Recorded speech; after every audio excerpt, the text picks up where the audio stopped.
now my great pleasure to introduce our opening keynote speaker. To kick off the conference, I'd like to welcome Mr. Terry J. Lundgren, Chairman, President, and CEO of Macy's, Inc.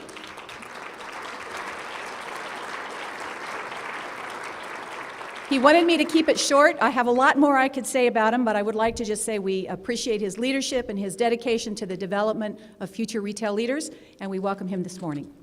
Thank you. Thanks, Linda. Thank you. Thank you very much. We have a great lineup of presenters over the next 2 days, and I know I'm going to learn a lot, and I expect all of us will. We had a good start yesterday.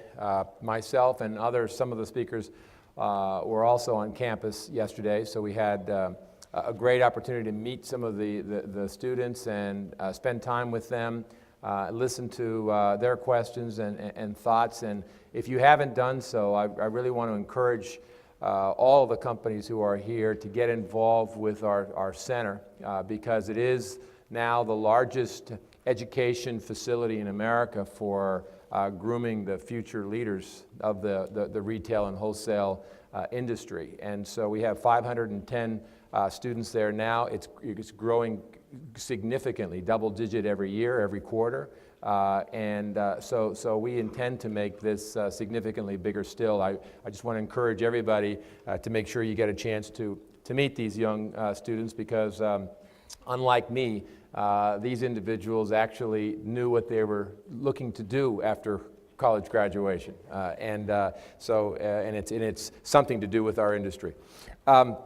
So I'm just going to talk to you briefly this morning about 2009, the year to forget, and I'll talk about the lessons that we've learned during that time and some of the major changes we've made in response to the challenges, which were actually really fantastic and really, really great for our company and I think for other retail companies as well. There's a great quote from Winston Churchill that I used a lot last year, and his quote was, if you feel like you're going through hell, don't stop. Keep going. And I love that because that's what 2009 felt like.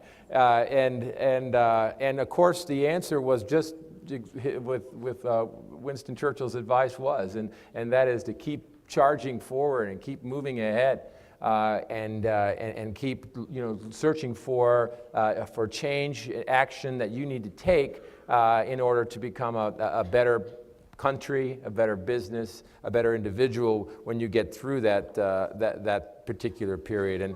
And in our case, if you go back, a longer period of time, say 50 years.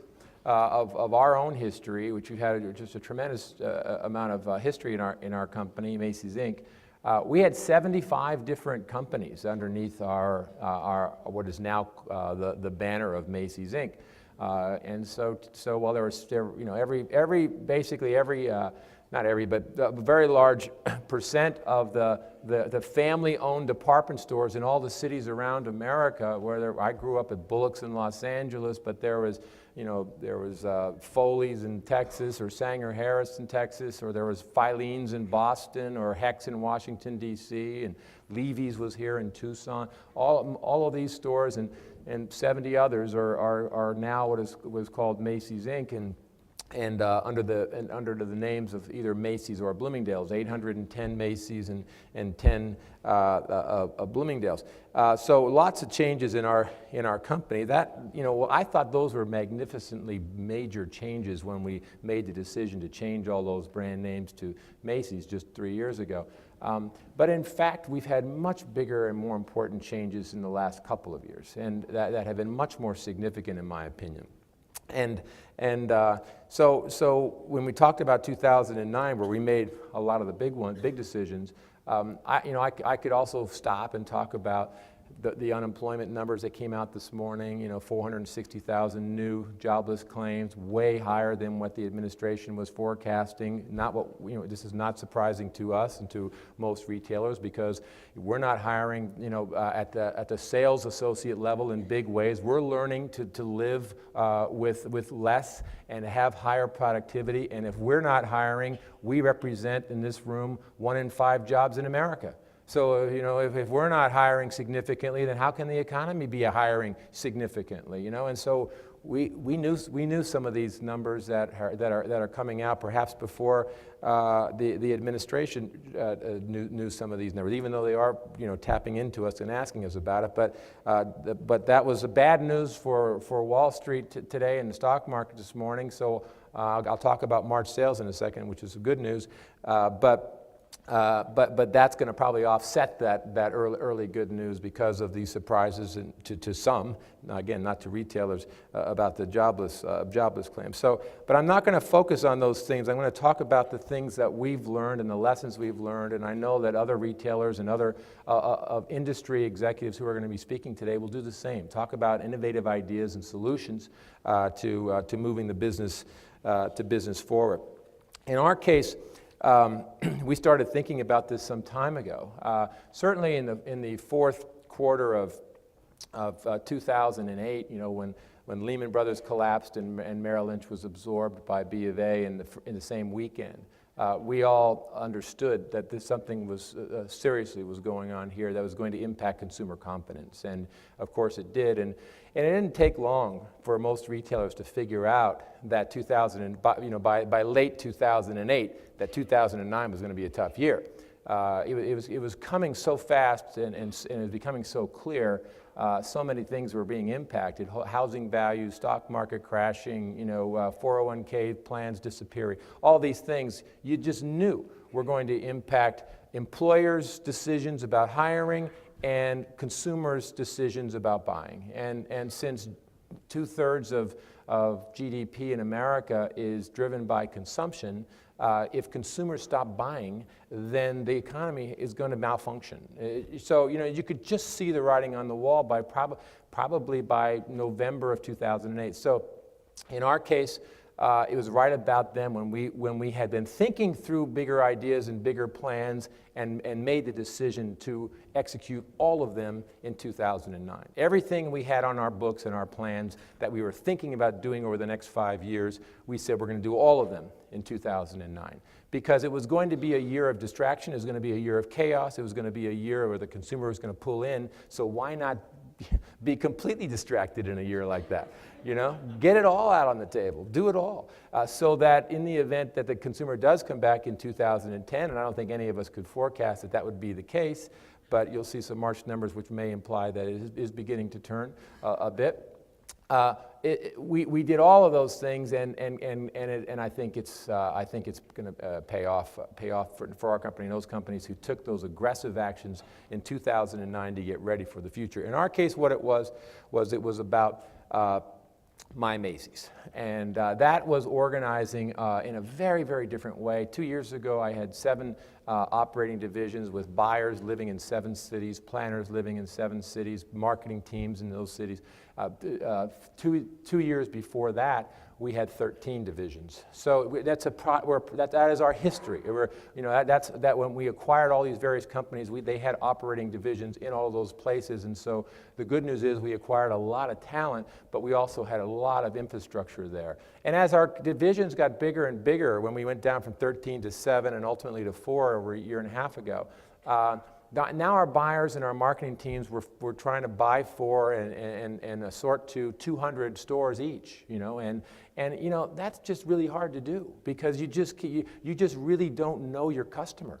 And obviously, when you have geographic coverage, as we and other national retailers do, you understand that what the consumer buys in Tucson is very different than what the consumer buys in Boston, and from Miami to even San Diego, it's very different. And so long story short, our vision was to create a number of districts where we would significantly reduce the span of control. And we would build these teams with experienced people, former buyers, former planners from our various divisions, and relocate them to 69 cities around the country, but only to give them 10 to 12 stores that they would supervise, teams of 18 to 20.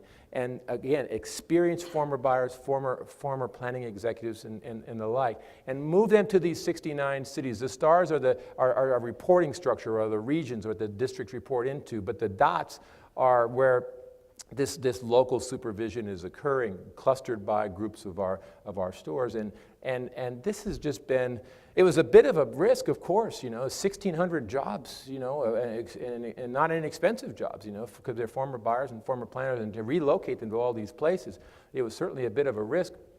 But our view was, if we don't do it now, we'll never be able to do it. We'll never be able to source the talent, because we have the talent now. And so let's take advantage of it and spread this talent across the country and give them the authority to make decisions on a local level. And so we did all of this in 2009. At the same time, we were collapsing the other divisions. And the best news that I could ever hope for is we started with 20 districts in the first test, in the first period. And those 20 that we started early, 12 of the 20 were the top 12 performing districts in America out of the 69. So there's something to this. There's something to this when you get these experienced, talented people living in the city, supervising 10 to 12 stores, in those stores every other week, talking to customers, talking to the best sales associates, getting the input and feeding it through communications tools that we also developed in the last year into the central organization for them to react and respond to. There's something to that. And so 13 out of the 15 best cities in America were this original 20 group. The other 5 were also very good too. But the numbers were so crystal clear that we were doing something different. And we have technology, of course, for all of our stores. The technology is terrific. There's no technology that tells you what the customer came in for, asked for, couldn't find in your store, and you didn't have.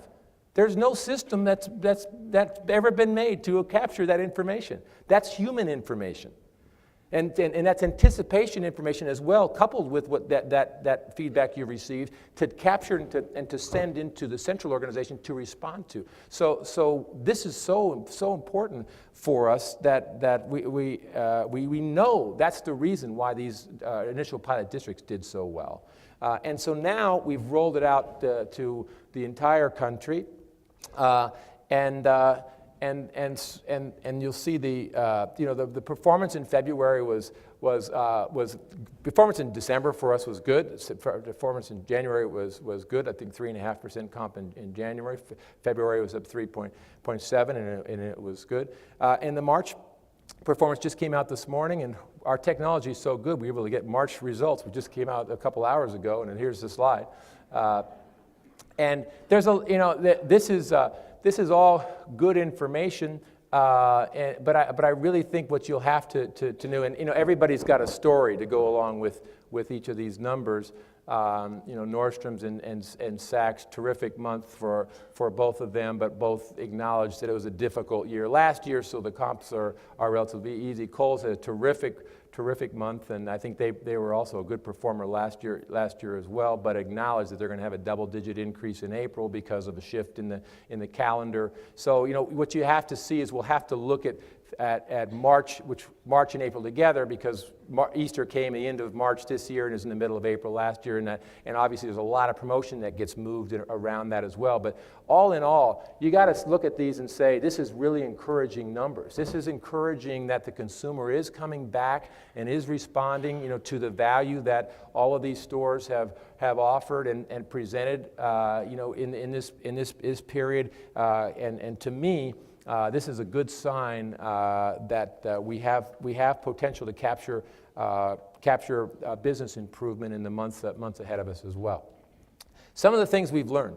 from My Macy's is, boy, is there power in this idea, first and foremost. Is not just the early results and the trend of those original 20 that are outperforming the rest of the country, but, just the feedback that we've gotten back from the district teams about how informed they are, and our buyers, about how informed they are becoming about the local markets. When I was a buyer in Southern California, lived in Los Angeles, I had 20 stores, and it was very easy, frankly, to keep. I knew all my department managers. I knew the key sales associates. It was very easy to respond to inventory outages, shortages, and that type of thing. They'd call me up. The manager in South Coast Plaza would call me up and say, I'm out of inventory in this category, this pattern, and I'd literally get in my Volkswagen Bug and drive from my LA and put the inventory in the back seat, of my car and drive it to, the South Coast Plaza. I mean, that was problem solved, and it worked fine, by the way. We did very well. But obviously, with 800 stores, it becomes a little more difficult. So having this information to feel like your customers, in all of these various markets, because of the feedback coming from this intelligence on the ground in these local markets, it's what's new is what we had, many years ago when we were all smaller and more regional in size and scale. And so we feel really good about this power of My Macy's. Secondly is, this group defines, the opportunity, the white space. So what might be the need, in Tucson for the customer in this particular market may be very different from the need for the customer in Chicago or the need for the customer in Salt Lake City.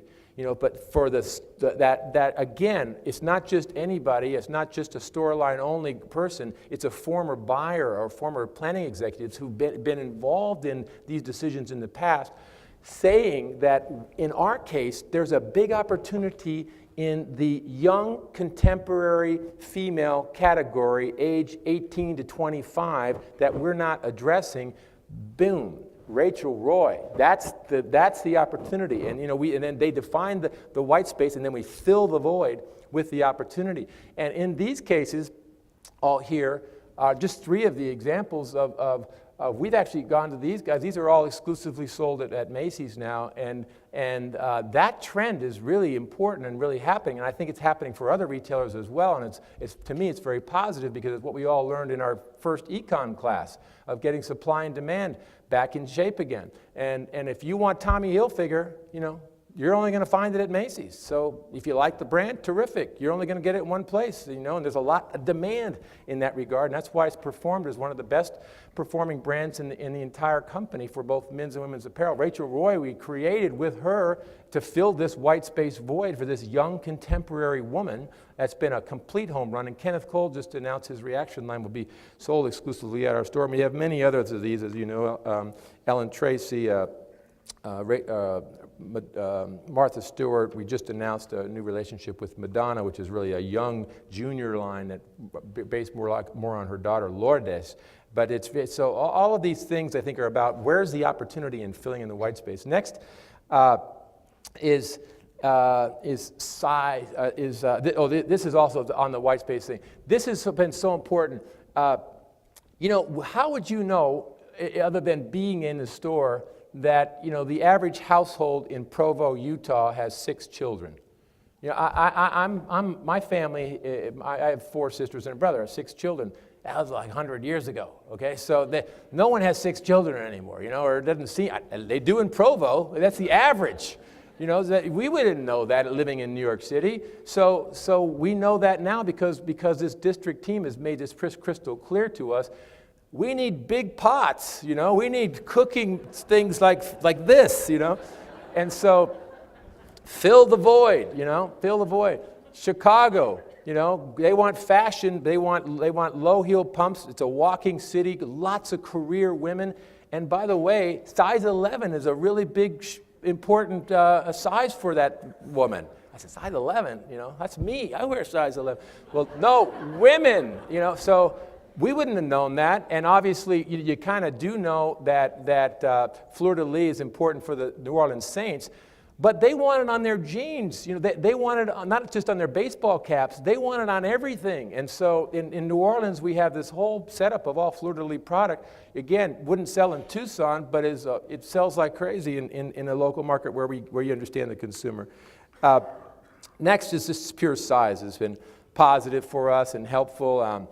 We wouldn't have these exclusive relationships that I mentioned without being the size that we are and being able to say, okay, you'd like to be in 800 stores, because a lot of these companies, they can't even distribute to more than 500 or 600. That's kind of their model, so it really works for them because it's less expensive to do business with one company than multiple companies. And Tommy Hilfiger is the best example. We do more business with Tommy Hilfiger than Tommy Hilfiger did when he had 15 accounts that he used to service, just 3 years ago. So these kinds of things really do, in fact, work. And then next, the stores are in the driver's seat. I love this. This I saw in our Tampa store.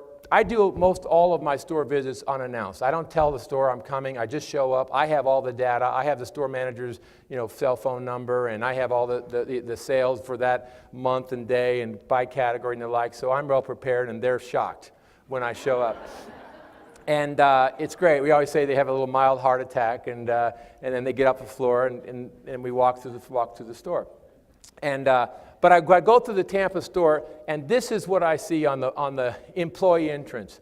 And what is so great about this, these are all the things that the district team had asked for at this store, and here's the update. You asked for North Face, it's here. You asked for Rachel Roy, it's here. You asked, boom, boom, boom, more prom, it's here. And now sell it. And so that to me is the connection point that is a big, big win for our My Macy's, is that, man, we asked for all this stuff.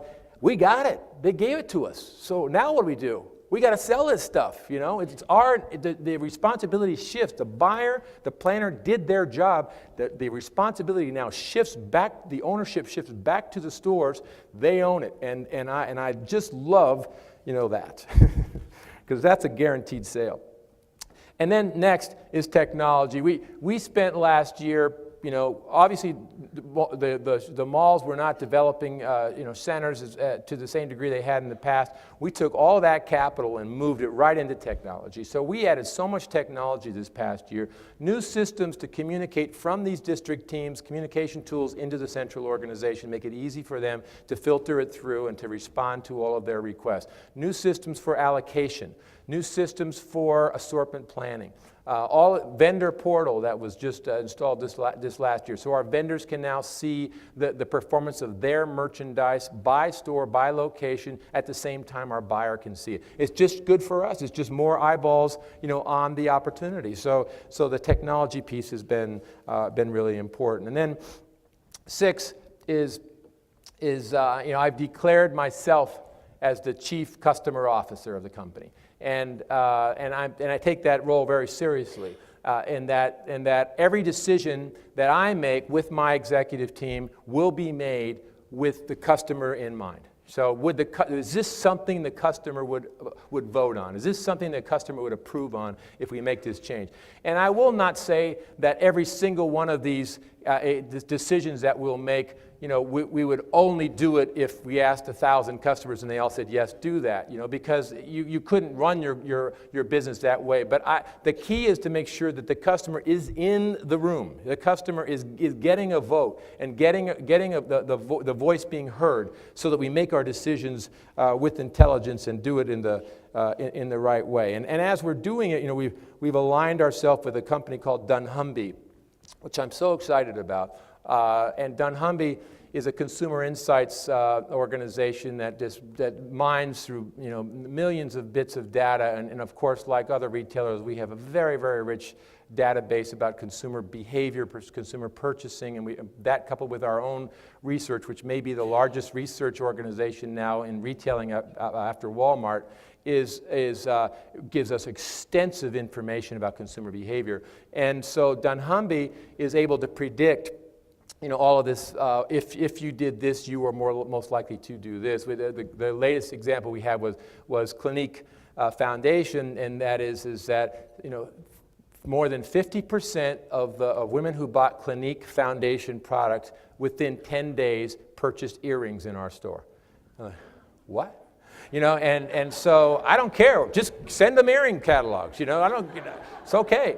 But you know, you think about it and you say, you know, okay, she's got her, you know, got in the mirror, she got the makeup on. She's like, hey, maybe I could use some earrings. You know. So it all kind of, you know, makes sense after you put it all together. I didn't get it at first. Like I said, it really doesn't matter what I think. What matters is what they do. You know, and a lot of times consumer research, and I'm very friendly with a lot of people in the consumer packages industry like A.G. Lafley, Procter & Gamble, and others. And we always talk about this and kid about this. You know, consumer research, a lot of times, because we still do it, our companies do it, a lot of it, but consumers will tell you what they aspire to do often instead of what they do. You know, and so you have to be really careful about, you know, reacting to consumer information if it's just verbatim. This is what they do. This is all about actions, what they actually do.